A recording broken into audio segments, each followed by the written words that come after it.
एक शहर में नेहा नाम की लड़की रहती थी। नेहा की माँ का कई साल पहले देहांत हो गया था। नेहा के पिता को लगने लगा था कि नेहा का ख्याल रखने के लिए उन्हें दूसरी शादी कर लेनी चाहिए। इसीलिए वे दूसरी शादी कर लेते हैं। मगर नेहा की सौतेली माँ बहुत ही चालाक थी। वे नेहा के पिता के सामने बहुत अच्छी बनती थी। अरे बेटी, आज तो तुमने बाल भी अच्छे से नहीं बनाए। लाओ, मैं तुम्हारे बाल अच्छे से बनाती हूँ। नेहा की सौतेली माँ का इतना अच्छा व्यवहार देखकर नेहा के पिता को लगने लगा था कि उन्होंने दूसरी शादी करके बिल्कुल सही निर्णय लिया है।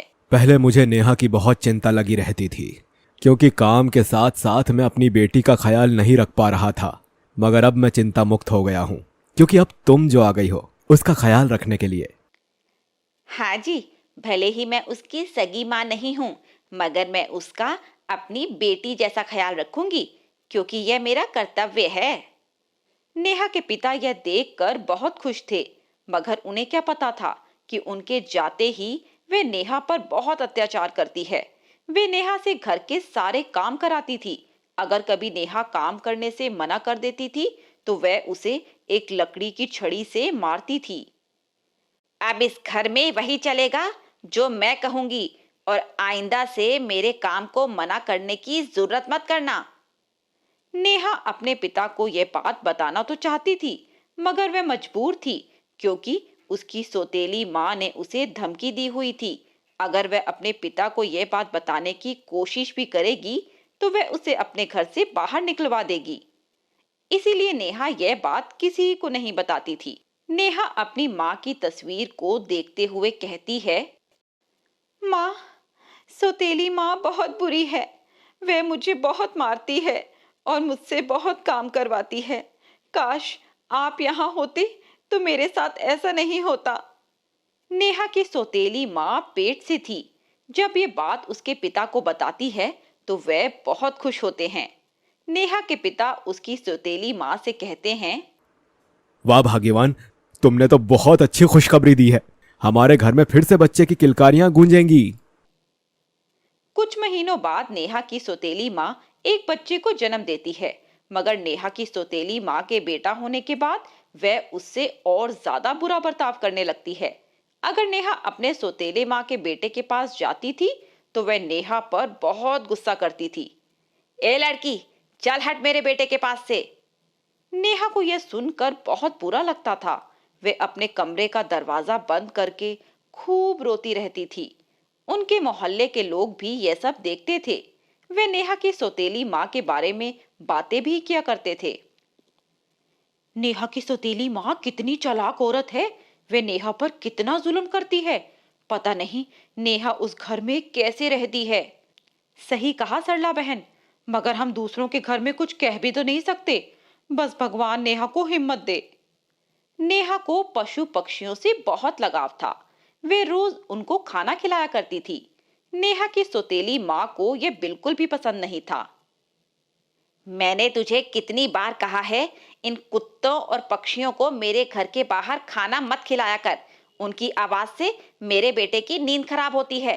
तुझे खिलाना ही है तो घर से थोड़ी दूर जाकर खिला, जिसकी आवाज मेरे कानों तक ना पहुंचे। ठीक है माँ, अब से मैं ऐसा ही करूंगी। नेहा की सौतेली माँ नेहा को बाहर निकालने की तरकीब सोचने लगती है। इस लड़की को कुछ ना कुछ करके मुझे घर से बाहर निकलवाना ही पड़ेगा, नहीं तो यह मेरे बच्चे का हक छीन सकती है। एक दिन नेहा के पिता घर पर थे। नेहा के सौतेली माँ नेहा को अपने पास बुलाती है। लो बेटी, आज तुम अपने छोटे भाई को अपने हाथ से नहला दो। नेहा बिना कुछ सोचे समझे अपने छोटे भाई को बाथरूम में नहलाने चली जाती है। नेहा की सौतेली माँ एक नकली कॉकरोच नेहा के पास फेंक देती है। नेहा नकली कॉकरोच देखकर डर जाती है। नेहा का छोटा भाई उसके हाथों से बाथ टब में गिर जाता है। तभी नेहा की सौतेली माँ और उसके पिता वहां आ जाते हैं। उसकी सौतेली माँ अपने बेटे को पानी से बाहर निकालकर एकदम चिल्लाने लगती है। हे भगवान, मेरे बेटे को तो मार ही डालती है आज ये लड़की। नेहा, आज तो तूने हद ही पार कर दी है। तू अपने छोटे भाई को ही मारना चाहती थी। नहीं पिताजी, मैंने ऐसा जानबूझकर नहीं किया। ये मुझे फंसाने की कोशिश कर रही हैं। देख लो जरा इसे।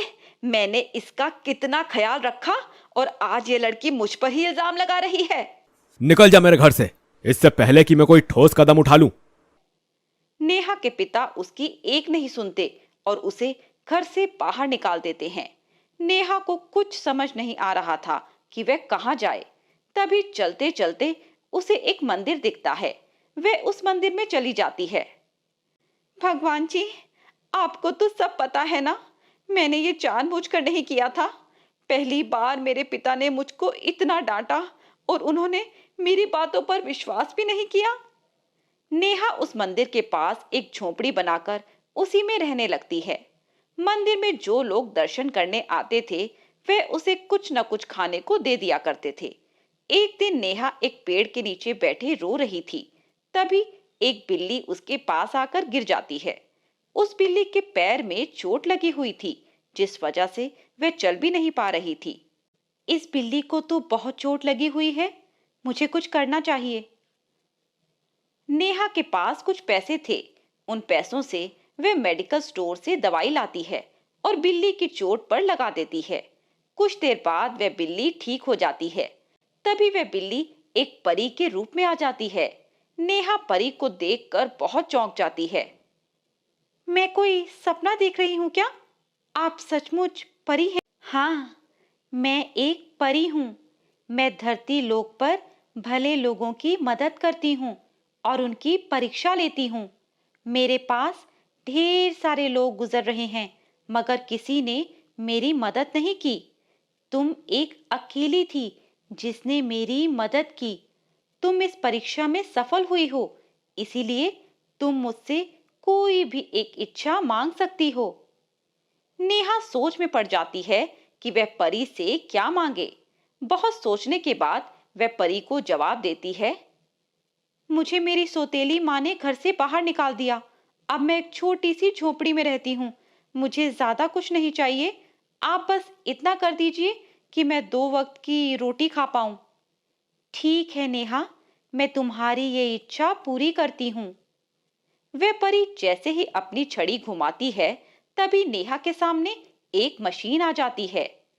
लो नेहा, यह एक जादुई रोटी मशीन है। इसका एक बटन दबाकर तुम जितनी चाहे उतनी रोटी बना सकती हो। इससे तुम कभी भी भूखी नहीं रहोगी। इतना कहते ही वह परी वहां से गायब हो जाती है। नेहा अपनी झोपड़ी में आकर जैसे ही रोटी मशीन का बटन दबाती है, तो तुरंत उसमें से अपने आप रोटियां बनकर तैयार हो जाती हैं। यह देखकर नेहा बहुत खुश हो जाती है। जब भी नेहा को भूख लगती तो नेहा उस रोटी मशीन का बटन दबाकर उसमें से रोटियां ले लेती थी। नेहा उस रोटी मशीन की मदद से एक स्टॉल लगा लेती है, जिस पर वह लोगों को खाना खिलाती है। अगर किसी के पास पैसे नहीं होते थे तो वह उन्हें मुफ्त में ही खाना खिलाती थी। नेहा सुबह से दोपहर तक अपना स्टॉल लगाती और शाम होते ही भूखे और असहाय लोगों को खाना खिलाया करती थी। गरीब लोग भी नेहा को बहुत दुआ देते थे। बेटी, भगवान तुम्हें बहुत खुश रखे और तुम्हें खूब सारी सफलता दे। नेहा को गरीब लोगों की मदद करने में बहुत अच्छा लगता था। ऐसा करने से उसे बहुत खुशी मिलती थी, मगर उसे हर वक्त अपने पिता की याद आती रहती थी। तभी एक दिन उसके स्टॉल के पास उसे अपने पिता दिखते हैं। नेहा अपने पिता को देखकर उनके पास जाती है। पिताजी, आप यहाँ? और आप इतने परेशान क्यों नजर आ रहे हो? उसके पिता उसको सारी बात बताते हैं। बेटी, तुम्हारे जाने के बाद तुम्हारी सौतेली माँ का असली रूप मेरे सामने आ गया। उसने चालाकी से हमारी सारी संपत्ति अपने नाम करा ली। इतना सब होने के बाद मैंने खुद ही वो घर छोड़ दिया और मुझे ये भी पता लग गया कि उस चालाक औरत ने मुझे भी ऐसे ही चालाकी से घर से बाहर निकलवाया था। मैं कितना बुरा पिता हूँ। मैं अपनी बेटी की बातों पर ही विश्वास नहीं कर पाया और तुझे कितना बुरा भला कहा। बेटी, मैं बहुत शर्मिंदा हूँ, मुझे माफ कर दो। नहीं पिताजी, वो परिस्थिति ही ऐसी थी कि कोई भी ऐसा ही समझता। मैं तो कभी आपसे गुस्सा थी ही नहीं। चलो, अब आप मेरे साथ ही रहना। बस तब से नेहा के पिता उसके साथ रहने लगे। कुछ सालों बाद नेहा ने अपना खुद का ढाबा खोल लिया और उसके पिता भी ढाबे पर उसकी मदद करने लगे। नेहा के जीवन में फिर से खुशियां वापस आ गई थी।